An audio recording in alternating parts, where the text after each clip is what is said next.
Hello students, कैसे हैं आप सभी। स्वागत करता हूं मैं आप सभी का मेरे चैनल एसएससी प्रिपरेशन क्लास में। दोस्तों, आज की इस वीडियो में मैं आपके लिए लेके आया हूं भारतीय संविधान की अनुसूचियां। ठीक है, तो चलिए हम स्टार्ट करते हैं। जैसा कि मैंने आपको पहले की वीडियोज़ में बताया था कि जब भारत का संविधान जब बनकर तैयार हुआ था तब उसमें 395 आर्टिकल्स थे, यानी 395 अनुच्छेद थे और 8 अनुसूचियाँ थीं, जिनमें लगातार संशोधन किए होते चले गए और फिर वो उसी की वजह से आज भारत का जो संविधान है उसके अंदर 12 अनुसूचियाँ हैं, 22 भाग हैं और 450 के आसपास यानी 450 के आसपास हमारे आर्टिकल्स हैं, अनुच्छेद हैं। तो चलिए अब हम इसको स्टार्ट करते हैं। ठीक है, तो मैंने आपको बताया कि जब भारत का संविधान बनकर जब तैयार हुआ था तो उसमें मूल संविधान था, तो उसमें 8 अनुसूचियाँ थीं और वर्तमान में हमारी 12 अनुसूचियाँ हो गई हैं। ये जो 12 ये वाली 4 अनुसूचियाँ जो हैं ये संशोधन करके लाई गई हैं इसके अंदर। ठीक है, संशोधन करके इन 4 अनुसूचियों को इसमें जोड़ा गया है। तो इनको भी हम 1 बाय 1 करके पढ़ेंगे। तो स्टार्ट करते हैं। पहली अनुसूची में कहा गया है कि हमारा भारत राज्य और केंद्र शासित प्रदेश, मतलब ठीक है, मतलब कि भारत में जो राज्य हैं और उन केंद्र शासित प्रदेश जो हैं उन सभी की जानकारी हमें पहली अनुसूची के अंदर मिलेगी, यानी प्रथम अनुसूची। और आप सभी जानते होंगे कि जो भारत में जो 29 राज्य हैं और 7 केंद्र शासित प्रदेश भी हैं, है ना। 29 राज्य हैं और 7 केंद्र शासित प्रदेश हैं। और इससे रिलेटेड एक फैक्ट भी है। यूपीएससी में एक बार अगर क्वेश्चन पूछा गया था कि मान लीजिए भारत का कोई राज्य है, उसकी जनसंख्या बढ़ जाती है, तो इससे जो संविधान की अनुसूचियां हैं उनमें से कौन सी अनुसूची पर प्रभाव पड़ेगा, असर पड़ेगा। तो उसका है उत्तर देंगे हम ये वाला, पहली अनुसूची पर प्रभाव पड़ेगा। क्यों? क्योंकि जो राज्य और केंद्र शासित प्रदेश हैं भारत के, उनके बारे में जो जानकारी है वो हमें पहली अनुसूची में दी गई है, प्रथम अनुसूची में दी गई है। ठीक है, और जैसे कि मैंने बताया कि 29 राज्य हैं और 7 केंद्र शासित हमारे प्रदेश हैं। ठीक है, अब नेक्स्ट है हमारी दूसरी अनुसूची में आते हैं हमारे वेतन भत्ते। जो महत्वपूर्ण संवैधानिक पद जो हैं, ठीक है, जैसे सुप्रीम कोर्ट के जजेस हो गए, हाई कोर्ट के जजेस हो गए, लोकसभा अध्यक्ष, राज्यसभा अध्यक्ष, प्रधानमंत्री, राष्ट्रपति, उपराष्ट्रपति, ये सब इनके जो वेतन भत्ते जो हैं उनकी जानकारी हमें दूसरी अनुसूची में मिलती है। ठीक है, द्वितीय अनुसूची में हमें जानकारी मिलती है और तीसरी अनुसूची में मिलती है हमें उनका शपथ ग्रहण, कि किसको शपथ कौन दिलाएगा और कैसे शपथ ग्रहण की जाती है। अब ये जो है ये अनुसूची हमारी अलग है और ये दोनों हमारी एक है, और ये वाली अलग है, चौथी और पांचवी छठी हमारी अलग है। ठीक है, तो आप इन दोनों को दूसरी और तीसरी इसको रिलेट करके पढ़ सकते हैं। कैसे? क्योंकि मोस्टली स्टूडेंट्स ऐसे हैं जिन्हें प्रॉब्लम आती है कि वो कंफ्यूज हो जाते हैं कि जो वेतन भत्ते हैं वो तीसरी अनुसूची में है या दूसरी में है, और जो शपथ ग्रहण जो है हमारा ये दूसरी अनुसूची में है या तीसरी अनुसूची में है। तो इसका आप एक लाइव एग्जांपल से समझ सकते हैं। जैसे कि आपसे कोई बोलता है कि आपको हम जॉब दिलवाते हैं और आप जॉब करने के लिए जाते हैं वहाँ पे। ठीक है, तो आप सबसे पहले जाके क्या देखेंगे? सबसे पहले जाके आप शपथ ग्रहण करेंगे? नहीं, सबसे पहले आप भी पूछेंगे कि सैलरी कितनी है वहाँ पे जाके, है ना। सैलरी पहले आपको सैलरी पता होगी, उसके बाद आप शपथ ग्रहण करेंगे। ठीक है, तो हमने कहा कि शपथ ग्रहण मतलब पहले सैलरी का पता करेंगे, यानी वेतन कितना है। तो वेतन जो होगा वो हमारा पहले आएगा दूसरी अनुसूची में, वेतन हमारा पहले आएगा। ठीक है, और शपथ ग्रहण आएगा दूसरे नंबर पे, यानी तीसरी अनुसूची में। इस तरह से आप इसको आसानी से याद रख सकते हैं। ठीक है, अब चौथी अनुसूची है हमारी। चौथी अनुसूची में है राज्यसभा। ठीक है, राज्यसभा में मतलब कितनी सीटें होंगी और उनके जो सदस्य जो हैं वो कहाँ कहाँ से चुन के आएंगे। तो वो है राज्य और केंद्र शासित प्रदेश, दोनों से चुन के आएंगे। ठीक है, यूपीएससी में एक बार इससे रिलेटेड एक क्वेश्चन पूछा गया था। ये वाला पॉइंट जो है, ये वाला पॉइंट थोड़ा कंफ्यूजिंग पॉइंट है, ये फंसाने के लिए यूज़ किया जाता है काफ़ी।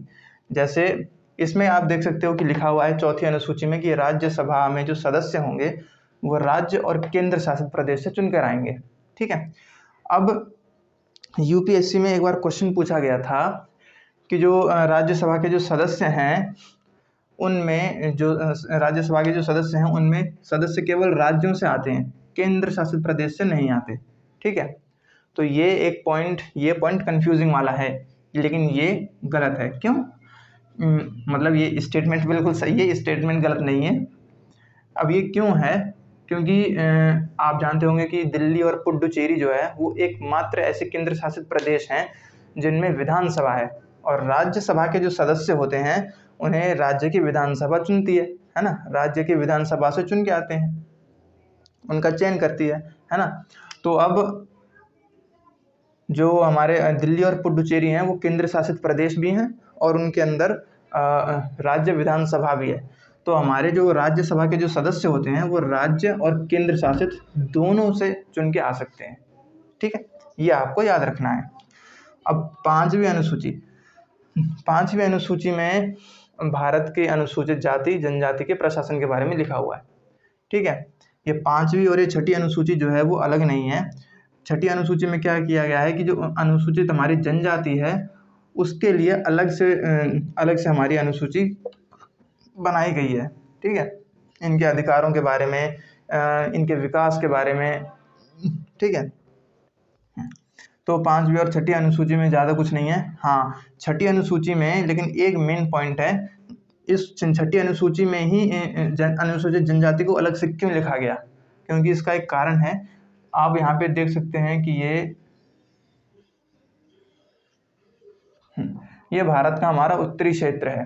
ठीक है, यहाँ पे असम, यहाँ पे मेघालय, यहाँ पे त्रिपुरा है और यहाँ पे हमारा मिजोरम। ठीक है, इन 4 राज्यों की अनुसूचित जनजातियों के बारे में यह छठी अनुसूची बनाई गई है स्पेशली, अलग से। ठीक है, तो इसलिए छठी अनुसूची को एक इम्पोर्टेंट अनुसूची बोल सकते हैं, महत्वपूर्ण अनुसूची बोल सकते हैं। ठीक है, अब हमारी सातवीं अनुसूची में संघ सूची, राज्य सूची और समवर्ती सूची को जोड़ा गया है। ये 3 अनुसूचियां होती हैं। इन तीनों का मतलब क्या होता है? ठीक है, संघ सूची वो सूची होती है जिनके विषयों पर सिर्फ केंद्र सरकार ही निर्णय ले सकती है, मतलब केंद्र उनके ऊपर निर्णय ले सकता है। ठीक है, और राज्य सूची वो सूची होती है जिसमें वो विषय आते हैं जिन पर राज्य निर्णय लेता है, और समवर्ती सूची ऐसी होती है जिनके ऊपर संघ और राज्य दोनों निर्णय ले सकते हैं। लेकिन इसमें एक मेन पॉइंट भी आता है कि अगर इन दोनों के बीच में कभी टकराव हो जाए तो निर्णय लेने का जो बड़ा अधिकार होता है वो केंद्र को मिलता है। ठीक है, केंद्र को दिया जाता है वो। अब बात करें इनके विषयों की, तो इसमें टोटल पहले 97 थे, वो अब आज के टाइम में 100 हो गए हैं। पहले 97 विषय थे जिनके ऊपर केंद्र निर्णय ले सकता था, उन्हें बढ़ाकर अब 100 कर दिया गया है। ठीक है, यहाँ पर थे 66, इनको 61 कर दिया गया है ना। यहाँ पर 66 थे, इनको 61 कर दिया गया है। ठीक है, तो ये थे हमारे सब्जेक्ट, विषय जिनके ऊपर हम निर्णय ले सकते हैं, मतलब केंद्र सरकार और राज्य सरकार। अब है बात 8वीं अनुसूची की। 8वीं अनुसूची में भाषा का वर्णन किया गया है। ठीक है, 8वीं अनुसूची में भाषा का वर्णन किया गया है। 8वीं अनुसूची में भाषा का वर्णन किया गया है। पहले इसमें 8 भाषाएं थीं, नहीं 18 भाषाएं थीं पहले इसमें, जिन्हें संशोधित कर 22 कर दिया गया है। ठीक है, पहले इसमें 18 भाषाएं थीं, अब इनको संशोधित कर 22 भाषा कर दिया गया है। ठीक है, तो अभी तो मैंने आपको ये 8 अनुसूचियां समझाई हैं। अब मैं इसको रफ कर देता हूं पहले, ताकि मैं आपको इसके आगे की जो 4 अनुसूचियां हैं उनके बारे में समझा सकूं। यह दोस्तों हमारी बाकी की 4 अनुसूचियां 9, 10, 11 और 12। ठीक है, कौन से संविधान संशोधन के तहत ये 4 अनुसूचियां जोड़ी गई, कौन से वर्ष में जोड़ी गई थी, और इनके अंदर क्या है और इनकी कोई विशेषता है तो वो क्या है। ये जो मैंने डॉटेड लाइन बनाई है, ये कोई डॉटेड लाइन नहीं है। ये डॉटेड लाइन क्यों बनाई है वो मैंने आपको बाद में समझाऊंगा। तो पहले स्टार्ट करते हैं 9वीं अनुसूची। 9वीं अनुसूची को जोड़ा गया था जब पहला संविधान संशोधन किया गया था ना, तभी 9वीं अनुसूची को उसमें जोड़ दिया गया था। और पहला संविधान संशोधन किया गया था हमारा 1951 में, यानी 1951 में। इसके अंदर क्या है, इसके अंदर भूमि सुधार है। भूमि सुधार का मतलब क्या है, तो मतलब भूमि व्यवस्था का जब उसको उन्मूलन किया जाना था, ठीक है, उन्मूलन करने के लिए इस संशोधन को लाया गया था। ठीक है, इसमें पहले कई विषय थे जिन्हें बढ़ाकर वर्तमान में 284 कर दिया गया है। 284 विषय इसमें जोड़ दिए गए हैं। पहले इसमें कुछ ही विषय थे, ठीक है। लेकिन हुआ क्या था कि ये जो चीज़ थी, इस अनुसूची का सरकार ने बहुत ही गलत फ़ायदा उठाया। ठीक है, बहुत ही गलत इसको उपयोग किया, इसका गैर कानूनी तरह से इसका उपयोग किया गया। कई बार सरकार अपनी निजी स्वार्थ को सिद्ध करने के लिए इस अनुसूची का प्रयोग करती थी। और वो ऐसा क्यों करती थी, इसका एक कारण है। वो इसलिए करती थी क्योंकि सुप्रीम कोर्ट जो है उसने ये ऑर्डर दिया हुआ था कि इससे रिलेटेड जो भी बातें हैं उनको उसमें सुप्रीम कोर्ट में चुनौती नहीं दी जा सकती। ठीक है, लेकिन बाद में जब सुप्रीम कोर्ट को पता चला कि इस कानून का जो बहुत ही उल्लंघन किया जा रहा है गैर कानूनी तरीके से, तो इसलिए बाद में सुप्रीम कोर्ट ने ये ऑर्डर दिया कि इससे रिलेटेड जितनी भी समस्याएं हैं उनको सुप्रीम कोर्ट में चुनौती दी जा सकती है।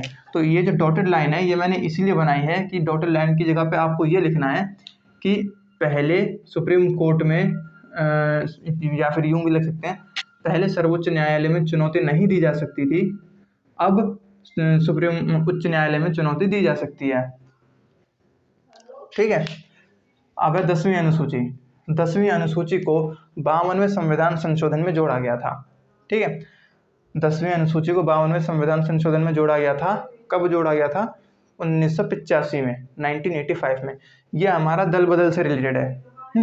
ठीक है, दल बदल क्या होता है, दल बदल का मतलब होता है कि जब भी अगर चुनाव होते हैं तो जो पहले जो छोटे छोटे दल जो थे उनके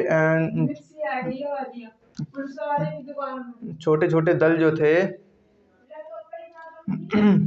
उनमें से किसी को भी बहुमत नहीं मिल पाता था। ठीक है, तो ये कानून बनाया गया कि पूर्ण बहुमत लेने के लिए जो उम्मीदवार हैं वो दल बदल सकते हैं। ठीक है, लेकिन इसमें एक कंडीशन भी रखी गई थी कि यदि कोई दल चुनाव जीत लेता है उसके बाद वो दल बदल लेता है तो उसकी सदस्यता जो है वो रिक्त मानी जाएगी, उसकी सदस्यता रिक्त मानी जाएगी। ठीक है, तो ये था हमारा 10वीं अनुसूची में इसको जोड़ा गया था। और 11वीं अनुसूची हमारी 73वें संविधान संशोधन में जोड़ी गई थी 1992 से 1993 तक। इसमें ये 2 डेट क्यों लिखी गई हैं, 2 डेट इसलिए लिखी गई हैं क्योंकि 1992 में यानी 1992 में इसे संसद में पेश किया गया था और 93 यानी 1993 में इसको पास कर दिया गया था। इसमें हमारी पंचायती व्यवस्था के बारे में जानकारी दी गई है। ठीक है, पंचायती व्यवस्था के लिए 29 कार्य क्षेत्र हैं जो चुने गए हैं। 29 कार्य क्षेत्र का मतलब जैसे गांव होते हैं, गांव की सड़कों का विकास करना, गांव का प्रशासन देखना, ठीक है, और गांव में साफ सफाई, इससे रिलेटेड टोटल 29 कार्य क्षेत्र थे जो पंचायती व्यवस्था को सौंपे गए हैं। ठीक है, ये थी हमारी 11वीं अनुसूची जो 73वें संविधान संशोधन में जोड़ी गई थी। अब है हमारी 12वीं अनुसूची। 12वीं अनुसूची को 74वें संविधान संशोधन में जोड़ा गया था।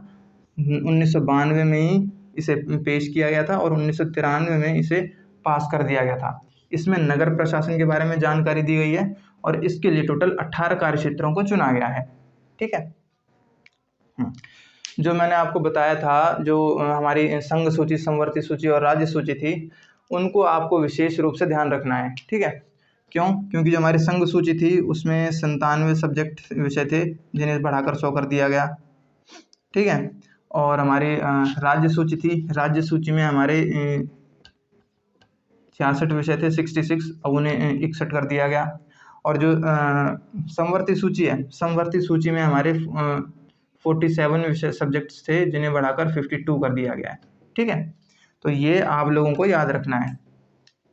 ठीक है दोस्तों, तो आज की क्लास बस यहीं तक थी। आई होप मेरा तरीका आप सभी को समझ में आया होगा। अगर समझ में आया तो प्लीज़ वीडियो को लाइक करें, शेयर करें और सब्सक्राइब करें। मिलेंगे नेक्स्ट क्लास में, तब तक के लिए थैंक यू। नोट करना चाहे तो कर सकते हैं।